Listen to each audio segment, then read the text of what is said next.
Let's talk about the ultraviolet first. The ultraviolet produce the most energy that can be utilized for the process of photosynthesis. The ultraviolet packets of light energy, called photons, have the highest amount of energy utilizable by chlorophyll to create the energy to make glucose, the process of photosynthesis. Now, there are other parts of the visual spectrum that can generate some energy for photosynthesis. In fact, there's another peak above ultraviolet. But by far, the most significant energy comes from that ultraviolet range.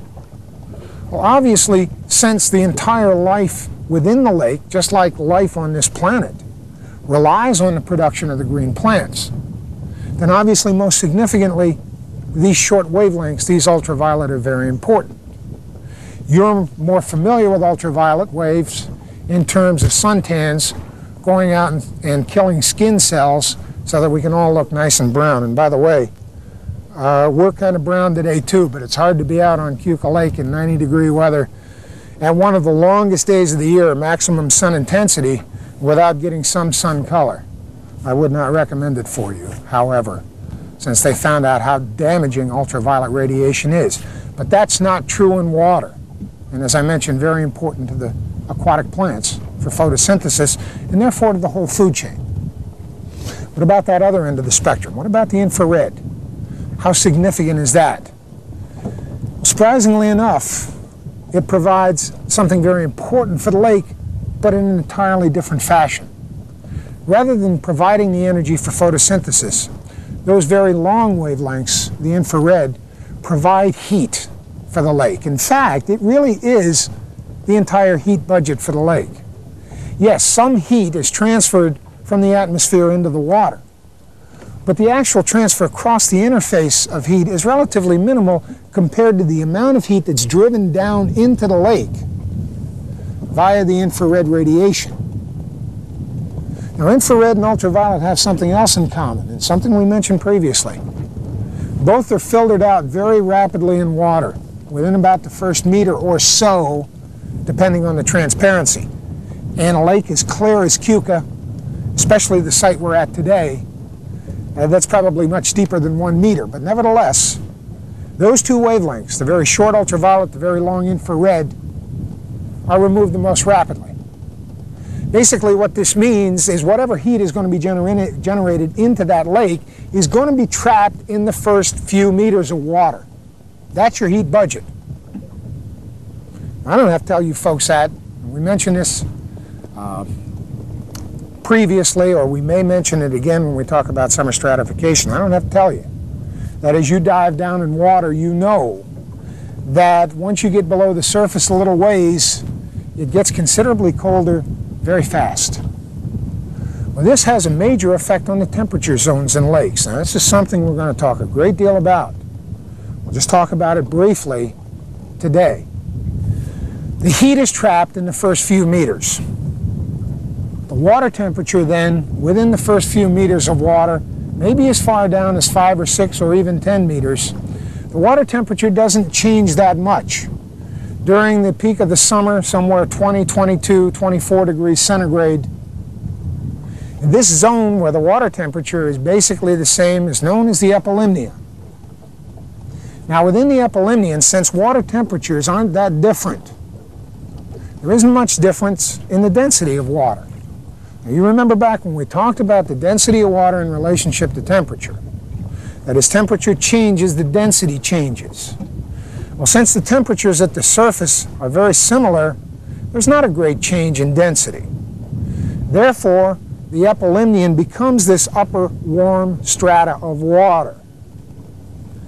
Now, once you get below the epilimnion, you're losing your heat source. The infrared that was driving the heat into the lake now does not penetrate that deeply, and we've gotten to a zone in the lake, just looking at a boat going behind me, just got to a zone in the lake where there is a major temperature decline.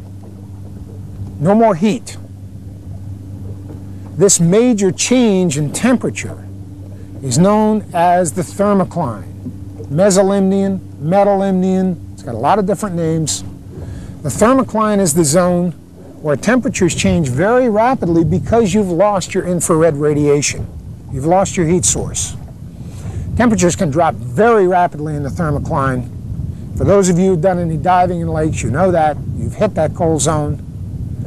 By definition, it has to drop at least 1 degree centigrade per meter. The decline is usually much more than that.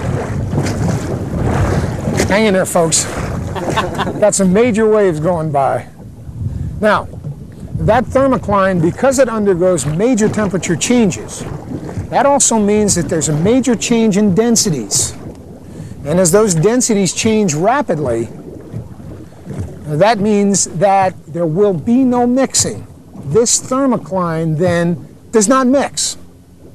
The epilimnion mixes because the temperature changes and the density are not that different.